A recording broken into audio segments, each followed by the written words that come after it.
2 years ago Pebblesனு சொல்லிட்டு ஒரு படம் வந்துச்சு. கூழாங்கல். Yeah, it's brilliant. காதல்னா ஒரு பொண்ணு பேசினாலே அது காதல்னு அர்த்தம். அந்த மாதிரி முந்தைய பின்னாடி இருந்த படங்கள் அப்படி இருந்துச்சு. ஆனால் இப்போ இல்லை, மாறிட்டு வருது.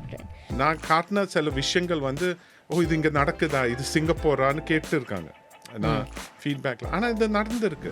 தமிழ் படம் இன்ஃப்ளூயன்ஸ் இருக்கு, ஆனால் வீட்டோட இன்ஃப்ளூயன்ஸும் சமூக இன்ஃப்ளூயன்ஸாக அதிகமாக ஒருத்தரை வந்து பாதிக்கும். டிவி போட்டுட்டு படம் பாரு சேர்ந்து பார்க்குறாங்க. So that we can't control.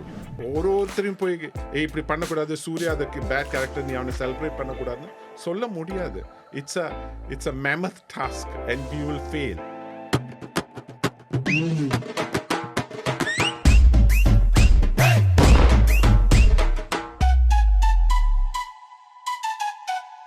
இன்னைக்கு நம்ம பேச போகிறது சினிமா தமிழ் சமூகத்தோட சேர்ந்தே தான் பயணிக்குது. இது நம்மளோட சமூகத்தையும் சரி, ஃபேஷன் ஸ்டைலையும் சரி, இப்படி பல விஷயங்களை இன்ஃப்ளூயன்ஸ் பண்ணுது, இம்பேக்ட் பண்ணுது. இது ரியாலிட்டியில் எப்படி இருக்குது, இதனால் என்னென்ன இஷ்யூஸ் நடக்குது, இதனால் என்னென்ன பாசிட்டிவ் இம்பேக்ட்ஸ் நடக்குது அப்படிங்கிறதெல்லாம் இன்னைக்கு விரிவாக பேச இருக்கோம். இதுக்காக நம்ம கூட 2 கெஸ்ட் இணைஞ்சிருக்காங்க. முதல்ல K Rajagopal, is Singapore film director.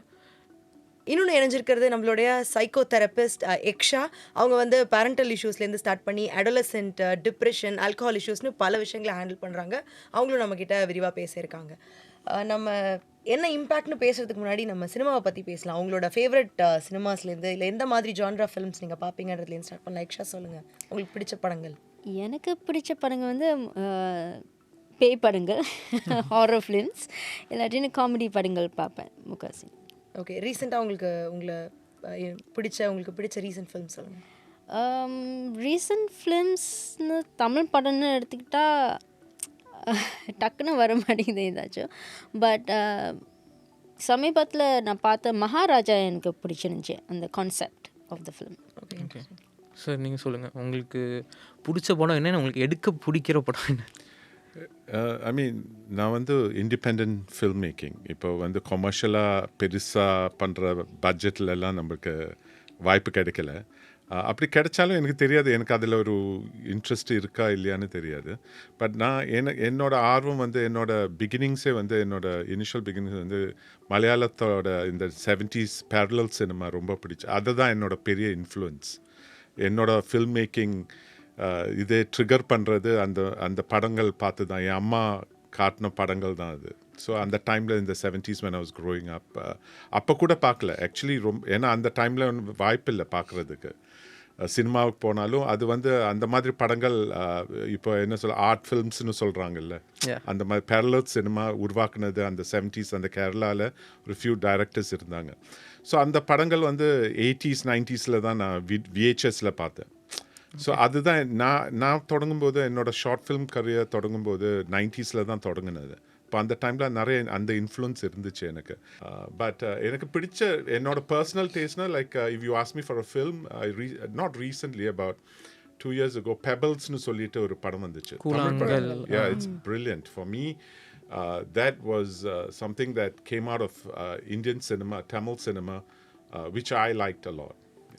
எனக்கு ரொம்ப பிடிச்சிருந்துச்சு அது. அண்ட் இன்னொரு விஷயம், எனக்கு சினிமாவில் போய் பார்க்குறது தான் பிடிக்கும். இந்த டிவியில் இந்த ஆன்லைனில் பார்க்குறது கொஞ்சம் கஷ்டமாக இருக்கும் எனக்கு. அந்த கான்சென்ட்ரேஷன் இருக்காது. ஸோ எந்த மாதிரி நல்ல விஷயங்கள்லாம் படத்தினால நடக்குதுன்னு நீங்கள் நினைக்கிறீங்க? அஸ் அ ஃபில்ம் மேக்கர் நான் இந்த மாதிரியான சேஞ்ச் மேக்கிங்காக இந்த படம் இருக்குது. ஃபார் எக்ஸாம்பிள் சில பவுண்ட்ரிஸை வந்து படங்கள் புஷ் பண்ணலாம், சில சோஷியல் நார்ம்ஸை படங்கள் பிரேக் பண்ணலாம். அந்த மாதிரி என்ன நல்ல விஷயங்கள் நடந்திருக்கு படங்கள்னால நினைக்கிறீங்க? நிறைய நல்ல விஷயங்கள் நடந்திருக்கு. ஐ மீன், படத்தில் வர ஒரு விஷயம் இருக்குது. என்னை பொறுத்த வரைக்கும், நான் ஒரு கதாபாத்திரத்தை எழுதுறதோ உருவாக்கும் போது நான் அவனை வந்து ரொம்ப நல்லவனாக காட்ட மாட்டேன். ஏன்னா it's not natural, it's not real for me. You need people to relate to the characters. Because நானும் இந்த மாதிரி யோசிச்சிருக்கேனே, இது தப்பா சரியா, அந்த முடிவுகள் வந்து தான் நம்ம சிந்திக்க வைக்கணும். படம் வந்து சிந்திக்க வைக்கிறதுக்கு தான் நம்ம ஒரு கதை உருவாக்குறோம். அது வந்து அதோட நல்லது கெட்டது எடுக்கிறது வந்து நம்மளோட தனி இது. பட் ஓகே, இப்போ குழந்தைங்களை பொறுத்த வரைக்கும் அது ஒரு கைடன்ஸ் இருக்கணும்.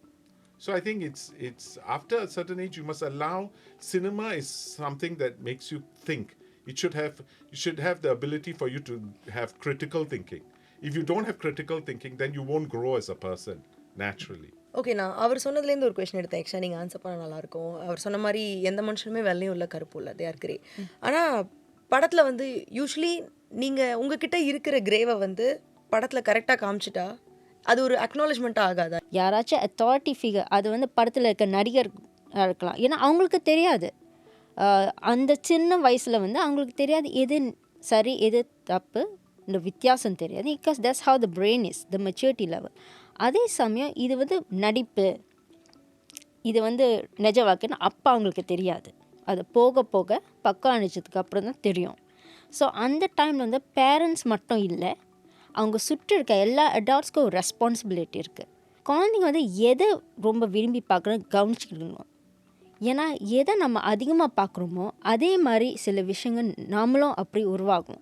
இப்போ படத்தில் சில விஷயங்கள் மிகைப்படுத்தி காமிக்கிறனால அது யூத்ஸுக்கோ இல்லை ஈவன் ஜஸ்ட் நார்மல் பீப்புளுக்கு வந்து அது பிடிச்சி அவங்க அதை ரசிக்கிறாங்களா? இல்லை ஃபார் எக்ஸாம்பிள் சொல்கிறேன், இப்போ சில படத்துலலாம் வந்து ஹீரோ வந்து மாசாக தம் அடிக்கிற மாதிரியோ இல்லை தண்ணி அடிக்கிற மாதிரியோ காமிக்கிறாங்க.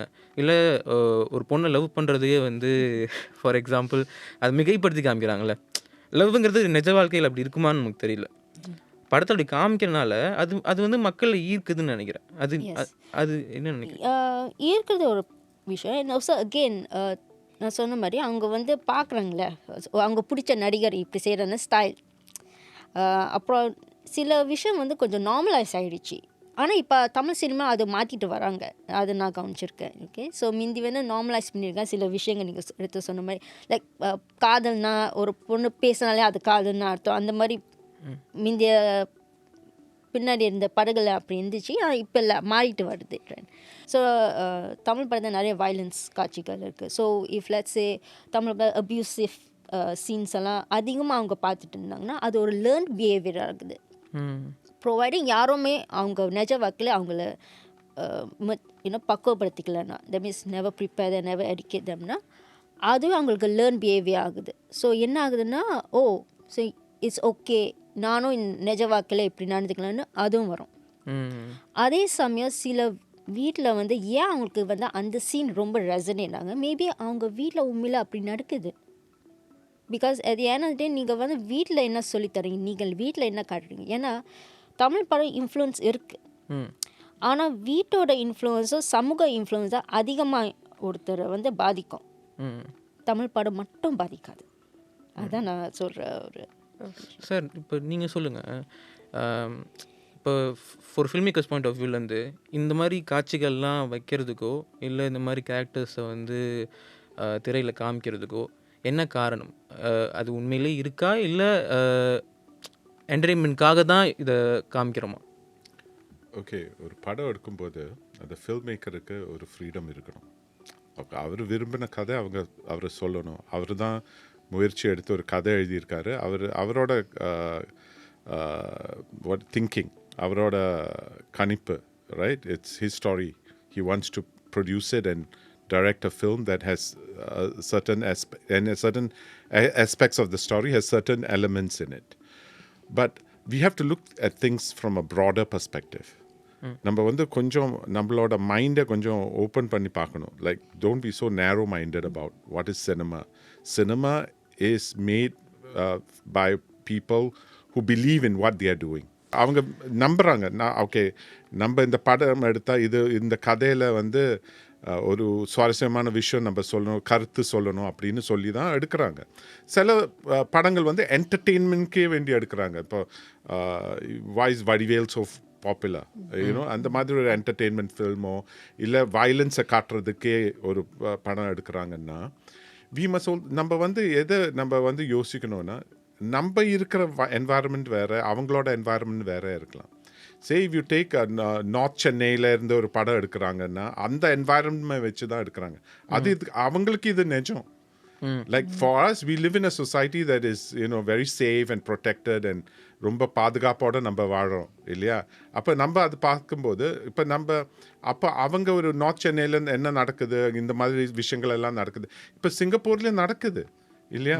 அதை வச்சுட்டு இப்போ நான் எடுத்த படம் வந்து உண்மையான yellow bird was based on some reality. இப்போ இல்லைன்னு யாரும் சொல்ல முடியாது. ஏன்னா அதில் நான் ரிசர்ச் பண்ணி தான் நான் அந்த படத்தை எடுத்தேன். அப்போ நான் காட்டின சில விஷயங்கள் வந்து இது இங்கே நடக்குதா, இது சிங்கப்பூரான்னு கேட்டு இருக்காங்க நான் ஃபீட்பேக்கில். ஆனால் இது நடந்திருக்கு. But it is how exposed we are to our reality. if we are not exposed, then we will think that இது தப்பு, இது சரி. அப்படி இருக்கக்கூடாது. We must open up. And அதுதான் நான் சொல்கிறேன், adults who are mature should have, அவங்களுக்கு ஒரு ரெஸ்பான்சிபிலிட்டி இருக்கணும். பிள்ளைங்களுக்கு சொல்லி கொடுக்குற மாதிரி, விளக்குற மாதிரி. அவங்களோட திங்கிங்கை வந்து நம்ம வந்து கண்ட்ரோல் பண்ணக்கூடாது. ரொம்ப explain, even if it is ஒரு முத்தம் கொடுக்குறாங்களா இல்லை ஒரு வயலன்ஸ் காட்டுறாங்களா, அது ஏன் இது பண்ணுறது சரியில்லை, ஏன் அவன் பண்ணா, அப்படி அவனோட வேகத்தில் அவன் இது பண்ணா, அந்த மாதிரி எக்ஸ்பிளனேஷன் கொடுத்தானா அவங்களுக்கு புரியற அளவுக்கு நம்ம கொண்டு வரணும். ஆனால் but many parents do not have the time. அவங்களுக்கு அந்த நேரம் இருக்காது. டிவி போட்டுட்டு படம் பாரு சேர்ந்து பார்க்குறாங்க. So that we can't control. Okay okay, நான் இவங்க சொன்னதை சொல்லணும்னு நான் நினைக்கிறேன். Okay, leave aside the parents responsibility. எல்லா டைமும் அவங்க கூடவே இருக்க போகிறதில்ல. பட் நம்ம சுற்றி நடக்கிற ஒரு விஷயம் மட்டும்தான் ட்ரூத்னு நம்ம நினைக்க முடியாதுல்ல. நம்மளை தாண்டி ஏதோ ஒரு விஷயம் நடக்குது. ஃபார் இன்ஸ்டன்ஸ், நான் வளரும்போது யாருமே கெட்ட வார்த்தை என்னை சுற்றி பேசியிருக்க மாட்டாங்க, எனக்கு தெரியாது. பட் டசன்ட் மீன் சொசைட்டியில் அது இல்லை. யாரோ ஒருத்தங்க வந்து ரோட்டில் இறங்கி கெட்ட வார்த்தை பேசிட்டு தான் இருக்காங்க. அதை ஏதோ ஒரு குழந்தைங்க கேட்டு தான் வளர்ந்துட்டு இருக்கு. ஆனால் எனக்கு அது தெரியாது. ஆனால் அதை நான் படத்தில் பார்க்குறேன். பார்க்கும்போது இப்போ நான் ஒரு அடல்ட்டோ அடலசென்ட்டோ யாரோ ஒருத்தர் நான் பார்க்கும்போது இது என் பிரெயினை எப்படி அஃபெக்ட் பண்ணும், ஜென்ரலாக இதை நான் எப்படி பர்சீவ் பண்ணுவேன்னு நீங்கள் ஒரு சைக்கோதெரபிஸ்ட் பாயிண்ட் ஆஃப் வியூ சொல்லுங்கள். To I take it like இதுவும் சொசைட்டியில் இருக்குது, இதோடு தான் நம்ம வாழறோம், மேபி என்கிட்ட அது இல்லை பட் அது இருக்குது அப்படின்னு நான் எடுத்துக்கிறேன்னா, இல்லைனா இப்படி ஒன்று இருக்குது, இதுவும் சரி போல், இது மாதிரி ஒரு லைஃப் ஸ்டைல் நமக்கு கிடைக்கல, அதுவும் சரிதான், அதையும் நான் எடுத்துக்கலாம் அப்படின்னு நான் எடுத்துக்க ஆரம்பிக்கிறேன்னா என் பிரெயின் எப்படி ஒர்க் ஆகுது இந்த இடத்துல? ஸோ வந்து ஒரு க்யூரியாசிட்டியில் தான் ஆரம்பிக்கும். ஓகே, இப்படி ஒரு வார்த்தை இருக்கா, லைக் சில பேர் அந்த வார்த்தையை கேட்டிருக்க மாட்டாங்க. ஸோ இந்த வார்த்தைக்கு என்ன அர்த்தம்னு அந்த தேடுவீங்க. அந்த தேடல்னா அப்போ உங்களுக்கு அந்த அர்த்தம் புரியும். அதுக்கப்புறம் நீங்கள் இது எனக்கு சூட் ஆகுமா, அப்படி தான் அந்த பிரெயின் ப்ரோசஸ் பண்ணும். அது சரியாக தப்பான இல்லை, இது எனக்கு சூட் ஆகுமா தான் அந்த பிரெயின் நேச்சுரலாக கேட்கும். சரி தப்பு வந்து அது அதுக்கப்புறம், ஏன்னா அந்த சரி தப்பு வந்து அந்த ஜட்ஜ்மெண்ட் இது இஸ் இண்டிவிஜுவல். ஆனால் எனக்கு ரெசினேட் ஆகுமா இல்லையா அதுதான் அந்த பிரெயின் ப்ரோசஸ் பண்ண ஆரம்பிக்கும். இது நானா, இது எனக்கு சரியாக இருக்கா, ட்ரை பண்ணி பார்ப்போம் அப்படின்னு ஆரம்பிச்சது தான். அப்போ அவங்க வந்து அந்த பிஹேவியர்ஸ் இந்த ட்ரை பண்ணுவாங்க. அப்புறம் அவங்க சூட் ஆகலாம், அப்போ விட்டுருவாங்க. ஆனால் இப்போ ஃபிலிம்ஸ் வந்து ஜென்ரலாக நம்ம லைஃப் ஸ்டைலையோ இல்லை ஃபேஷனையோ பிஹேவியர்லாம் இன்ஃப்ளூயன்ஸ் பண்ணுறதை தாண்டி ஐ திங்க் ஒரு ஃபில்ம் மேக்கருக்கும் ஒரு ஃபில்முக்கும் ஒரு எக்ஸ்ட்ரா ஒரு வரம்னே சொல்லலாம். ஏன்னா நம்ம சொல்கிறத பார்க்குறதுக்கோ இல்லை கேட்குறதுக்கோ ஒரு 1000 பேர் இருக்காங்க, நிறைய பேர் பார்க்குறாங்க. ஸோ அங்கே ஃபில்மேக்கோட ரெஸ்பான்சிபிலிட்டி என்னன்னு நினைக்கிறீங்க? ஏன்னா சில படங்கள் வந்து ஒரு இனத்தை பற்றிய கருத்தையே மாற்ற முடியும், ஒரு வாழ்க்கையை பற்றிய கருத்தை மாற்ற முடியும். அங்கே நீங்கள் ஃபில்ம் மேக்கர்ஸ் சொல்ல வேண்டிய ஒரு கருத்துன்னு என்ன சொல்கிறீங்க? எப்படி ரெஸ்பான்சிபிளாக எடுக்கணும்? ஐ மீன் அந்த ஒரு பொறுப்பு இருக்குது நிச்சயமாக. ஒரு ஃபில்ம் மேக்கர் ஒரு கதை சொல்லும்போது, சமுதாயத்தை பற்றி ஒரு கதை சொல்லும்போது அதில் ஒரு பொறுப்போடு தான் சொல்லணும்னு நான் நம்புகிறேன். ஆனால் அது ஒரு பிரெயின் வாஷிங்கோ ப்ரொபகேண்டியோ மாறக்கூடாது. பிகாஸ் தட் இஸ் தென் நம்ம வந்து ஒரு எப்படி சொல்கிறது, ஃபார்ஸ் பண்ணுறோம். இப்படி தான் வாழணும்னு நம்ம ஃபார்ஸ் பண்ணக்கூடாது. இப்படி இருக்குது, இப்படி நடந்துருக்கு, நீங்கள் என்ன நினைக்கிறீங்க, இப்படி செஞ்சால் இதுதான் விளைவுகள், திஸ் இஸ் த கான்சிக்வன்ஸ் அப்படின்னு காட்டலாம். That is what most films R about. It is not இப்போ ஒரு ஆள் வந்து ஒரு பொண்ணை ரேப் பண்ணால், அந்த ஸ்மோக் பண்ணால், ட்ரிங்க் பண்ணால் இதுதான் நடக்கும்னு நம்ம காட்டலாம். பட் இது சரியோ தப்போ வந்து முடிவு வந்து அவங்க தான் எடுக்கணும். That decision should be left to the audience. We should not brainwash them. Okay, அது ஒரு கிரியேட்டராக உங்களோட சுதந்திரத்தில் எங்கேயாவது இன்டர்வீன் பண்ணுதுன்னு நினைக்கிறீங்களா? இப்போ நான் ஒரு எக்ஸாம்பிளுக்காக சொல்கிறேன். இப்போ நீங்கள் ஏதோ ஒரு கேரக்டரை வடிவமைக்கணும் அப்படின்னா நீங்கள் அதுக்கு ஒரு நுவான்சஸ் கொடுக்குறீங்க. மேபி அவன் ஸ்மோக் பண்ணுவான், இல்லை அவன் இந்த ஜாதியை சேர்ந்தவன், இந்த மதத்தை சேர்ந்தவன், இந்த ஊரை சேர்ந்தவன், இந்த ஏரியாவை சேர்ந்தவன், ஏதோ ஒரு கலர் நீங்கள் அந்த கேரக்டருக்கு கொடுக்குறீங்க. இப்போ அது படமாக வெளியில் வரும்போது அதுக்குன்னு அதை பற்றி பேசுகிறதுக்கும் ஒரு குரூப் வெளியில் வருது. நீ வந்து ஸ்டீரியோ டைப் பண்ணுற, இந்த ஊர் சேர்ந்தவங்க எப்படி இருப்பாங்க, அதாவது இது வந்து சில ஸ்டீரியோ டைப்ஸ் வந்து அவங்க அக்செப்ட் பண்ணிக்கிறாங்க. செய்கிறாங்க, இந்த லாங்குவேஜ் இவங்க பேசுவாங்க, இந்த ஸ்லாங்கில் இவங்க பேசுவாங்கன்னா அது நல்லா இருக்குது. வேறஸ் அந்த ஒரு நெகட்டிவ் ஷேட் இருக்கிற ஒரு கேரக்டருக்கு நீங்கள் ஒரு கலர் ஆட் பண்ணும்போது அந்த கலரை நீ ஆட் பண்ணக்கூடாதுன்னு சொல்கிறதுக்கும் ஒரு கூட்டம் இங்கே இருக்குது. ஸோ இந்த மாதிரி எல்லாத்தையுமே பொலிட்டிக்கல் கரெக்ட்னஸோடையோ இல்லை சோஷியல் கரெக்ட்னஸோடையோ அணுகும்போது ஒரு கிரியேட்டராக உங்களுக்கு அது ஒரு பேரியராக இருக்குன்னு நினைக்கிறீங்களா? இப்போ எனக்கு வந்து சில விஷயங்கள் வந்து நம்ம இப்போ காலத்துக்கு ஏற்ற மாதிரி நம்ம மாற்றிக்கணும். பிகாஸ் நம்ம அதை யோசிக்கலைன்னா we are not doing justice to everyone. So but then அதே சமயத்தில் வந்து எல்லாமே நம்ம காம்ப்ரமைஸ் பண்ண முடியாது. நான் பண்ண மாட்டேன். சில விஷயம் வந்து நான் விட்டு கொடுக்க மாட்டேன். இந்த கேரக்டர் என்னோட ஜஸ்டிஃபிகேஷன் இருக்குது அதில். இப்போ நான் என்னோட படத்தை பற்றி நான் பேச முடியும். இப்போ நான் கான்ஸ்க்கு போன போது அவங்க கேட்டாங்க, உங்கள் படத்தில் ஏன் பெண்கள் மட்டும் எல்லாமே சோகமாக இது தோல்வியை சந்திக்கிறாங்க? அப்போ நான் சொன்னேன், அதே கேரக்டர், இந்த சிவா கேரக்டர் வந்து அவரும் அதே இமோஷன்ஸ் தான். அவரும் காதலில் தோல்வி, ஃபேமிலி இல்லை, லவ் இல்லாமல் தான் இருந்தார் அந்த படத்தில். ஸோ அவரும் ஒரு லோன்லியான கேரக்டர் தான் இருந்தார். ஸோ இவங்க வந்து அவங்களோட எஜெண்டர் புஷ் பண்ணாங்க. அந்த கிரிட்டிக் வந்து இந்த interview was pushing her agenda. But it is not true. Because actually I was very careful about how women should be portrayed in my films. But ஒரு அப்யூஸ் நடக்குதுன்னா நம்ம எதுக்கு காட்டுறோம், பெண்கள் இந்த மாதிரி ஒரு சுச்சுவேஷனில் அடிமைப்படுத்தப்படுறாங்க, அப்யூஸ் பண்ணுறாங்க, அது தப்பு. ஆனால் போய் அங்கே வந்து நீ பண்ணுறது தப்புன்னு ஒரு குரல் கொடுக்க மாட்டேன். நம்ம சிந்திக்க வைக்கணும், இது தப்பு, இது நடக்கிறது தப்பு, நம்ம அப்படி செய்யக்கூடாதுன்னு யோசிக்க வைக்கணும். ஆனால் அது சட்டலாக யோசிக்க வைக்கணும். நம்ம எல்லாமே சொல்லி கொடுக்குற பாடத்தை கல்லூரியில் சொல்லி கொடுக்குற மாதிரி பண்ணால் அது படம் இல்லை. It's like a campaign, a propaganda film. So that I'm totally against. I mean, I feel that certain things punpattakodadu. So, we must be careful. Illati, why we making films? We are making films for the viewers. But I won't overly, நான் வந்து ரொம்ப என்னோட கருத்துப்படி அதை compromise பண்ண மாட்டேன் ரொம்ப. I will balance it out. அந்த நடிகர்களை தான் இவங்க எம்பத்தைஸ் பண்ணுறாங்க.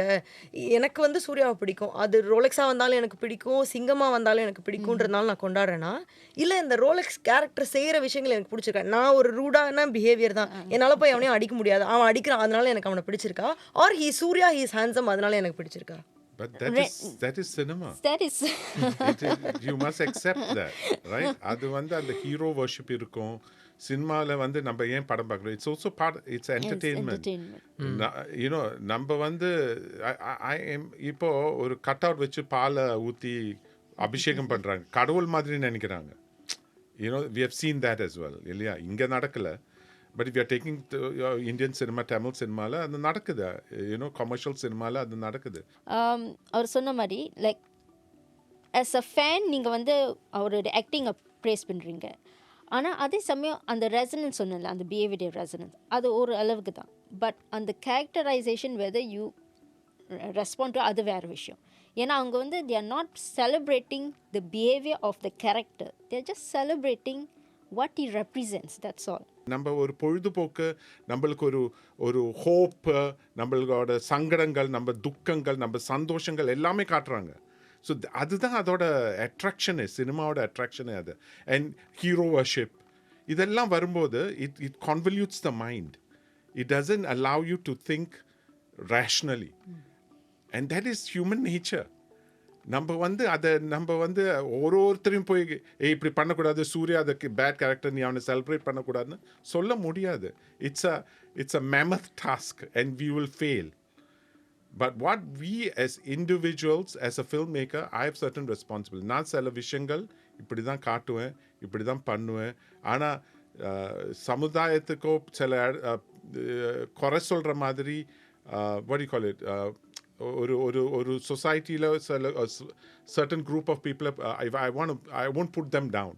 I'll be very sensitive to them because I think it's a responsibility, especially now. But I'll find another way to tell it. Okay, so நீங்கள் சொல்லுங்கள், what's your final take on இந்த மாதிரி positive and negative impacts என்னெல்லாம் create ஆகிருக்கு? இப்போ நீங்கள் கூட சொன்னீங்கல்ல உங்களோட நம்ம ரேப் விக்டிம்ஸுன்றதை இப்போலாம் வந்து ரேப் சர்வைவர்ஸ்னு சொல்கிறோம், அதுக்கு காரணம் சினிமா தான். இப்போது சில வார்த்தைகள்லாம் நல்ல வார்த்தைகள்லாம் படம் மூலமாக கற்றுக்குறாங்க, சில கலைகளை கற்றுக்குறாங்க, அப்படிலாம் நிறைய பாசிட்டிவ் விஷயங்கள்லாம் இருக்குது. So finally what you want to say, ஒரு டேக் அவே மாதிரி for the parents and for the teenagers? So Tamil படத்தில் வந்து ஆக்சுவலி நிறைய நன்மைகள் இருக்குது, அதை எடுத்துக்கோங்க. அதுதான் நான் சொல்ல வர்றது. Because at the end of the day Tamil படம் வந்து it's more then just entertainment. நம்ம கலாச்சாரத்தை பற்றின விஷயம் நம்ம நிறைய தெரியும். அண்ட் இதுவும் ஒரு நல்ல platform and it's a nice way to bond with your children. ஏன்னா தமிழ் படமே பார்க்கக்கூடாதுன்னு இருக்க முடியாது. குழந்தைங்க கிட்ட இது வந்து பெரியவங்க படம்னு சொல்ல முடியும். ஏன்னா ரேட்டிங் இருந்தால் கூட எல்லோரும் குடும்பத்தோடு தான் பார்க்குறோம். ஸோ படத்தை முடிஞ்சதுக்கப்புறம் you have a nice interaction with a சால். பிடிச்சிக்கங்க உங்கள் குழந்தைங்களோட ஆள் மனசில் என்ன பதின்னு புரிஞ்சுக்கிட்டு, எஸ்பெஷலி அந்த ஆரம்ப காலத்தை நீங்கள் செஞ்சிங்கன்னா எதிர்காலங்க அவங்க இன்னும் கொஞ்சம் மெச்சூர் அண்டர்ஸ்டாண்டிங் இருப்பாங்க. அவ்வளோதான். அண்ட் ஆஃப்கோர்ஸ் அவங்க சொன்ன மாதிரி they will grow up to be a bit more open minded and more receptive and acceptive of everybody's standards of living. I like to give, I mean, if this is, we are wrapping it up, I like to give 2 examples. Jay Beam, okay, ஒரு தமிழ் படமே எடுப்போம். அதில் violence இருக்குது, அங்கே caste issues இருக்குது, marginalise சொசைட்டியை பற்றி பேசுகிறாங்க. And it's a legal fight and we follow. அந்த கதையை வந்து நம்ம ரொம்ப தத்ரூபமாக எடுத்து நம்ம வந்து ஃபாலோ பண்ணுறோம். And we are with the character, right? நிறைய வன்முறைகள் இருக்குது, அதில் போலீஸோட அராஜகம்னு சொல்லணும், அது இருக்குது. But we are empathising. But at the end அது அவங்களுக்கு ஜஸ்டிஸ் கிடைச்சாலும் கூட she is lost a husband in the film. He is dead இல்லையா? So that is the reality. You on one side you show a film with all these elements. இந்த மாதிரி கருத்து சொல்கிற கதை இருந்தாலும் அதில் வந்து நிறைய தப்பு காட்டிட்டு தான் அந்த நல்லதை காட்டுறாங்க, சொல்கிறாங்க. ஸோ அந்த மாதிரி கதைகள் படங்கள் பார்க்கும்போது we are learning a lot. But it was not in your face. Suriya வந்து அது நிறைய தோல்விகள் சந்திக்கிறாங்க, நிறைய தடஸ்தங்கள் சந்திக்கிறாங்க அந்த அந்த பொண்ணு அந்த லேடியை ஹெல்ப் பண்ணுறதுக்கு இல்லையா? So you see, it's not done in a way that everything is so easy. இப்போ கூட she lost in a way. She lost. இப்போ கூட அந்த மக்களுக்கு வந்து இந்த படத்துக்கு அப்புறம் தான் அந்த சமுதாயத்துக்கே ஒரு மக்களுக்கு வந்து ஒரு உணர்வு வந்தது. So see, cinema has that power. So let's not just take, and let's take Maharaja இந்த படம். அதில் அந்த பொண்ணு சொல்லுது கடைசியாக அந்த அவங்க அப்பா கிட்ட சொல்லுது, எனக்கு நடந்தது பரவாயில்ல, நான் அது என்னையே தேத்திக்கிறேன், I will, so she finds a strength in it as well. So she was a rape victim in that film. So you see, so people have changed the way. அழுதுகிட்டு தற்கொலை பண்ணாமல் அவர் தைரியத்தையும் கூட சொல்கிறாங்க, ஓகே நான் because I'm a rape victim, நான் வந்து சாவர தேவையில்லை. ஒரு எம்பவர்மெண்ட் இருக்குது அந்த படத்தில். ஒரு சின்ன கேரக்டர், ஒரு டீனேஜ் கேரக்டர் தான் அது சொல்லுது அந்த படத்தில். So you see, cinema has all these things, all these elements that நம்மளை எம்பவர் பண்ணுறதுக்கும் இருக்குது நிறைய விஷயங்கள். ஆக்சுவலி மோர் தென் இப்போ என்டர்டெயின்மெண்ட். நான் வந்து cinema is not for entertainment சொல்லவே மாட்டேன், அது இருந்து தான் ஆகணும். If not, nobody will go and watch a cinema. They need the Rajinikanth and they need Surya and they need Logesh Kanagaraj and Vijay and all these people, because we need something to relax and we need everybody. If one man's meat is another man's poison. நம்ம வந்து இதுதான் நல்லது, இதுதான் பார்க்கணும் அப்படின்னு சொல்ல கூடாது. That's not fair. அதான் என் கருத்து. It should be for, and cinema is for everybody. What is your takeaway? It's up to you. True, very true. Anyway thanks for coming. 2 பேரும் வந்ததுக்கு ரொம்ப நன்றி. உங்கள் நேரத்தை செலவிட்டதுக்கு ரொம்ப நன்றி. நிறையா கருத்துக்கள் சொன்னீங்க. அண்ட் ஐ திங்க் மக்களும் எடுத்துகிட்டு போக வேண்டியது என்னென்னா வந்து படத்தை என்டர்டெயின்மெண்ட்டாகவே பாருங்கள். கருத்து சொல்கிறாங்களா, அப்போ கருத்து வந்து நீங்கள் யோசிச்சுங்க, உங்களை தேவையா இல்லையான்னு யோசிச்சுங்க. அதான் சொல்ல வராங்க கடைசியில். ஸோ அடுத்த எபிசோடில் வந்தால் சுட்டா ரிப்பீட்டில் இன்னும் சுவாரஸ்யமான டாபிக்ஸோடு உங்களை வந்து சந்திக்கிறோம். Until then, bye from Lavanya, Tamil முரசின் செய்தியாளர், நட்ராஜ், விஜுவல் ஜேர்னலிஸ்ட்.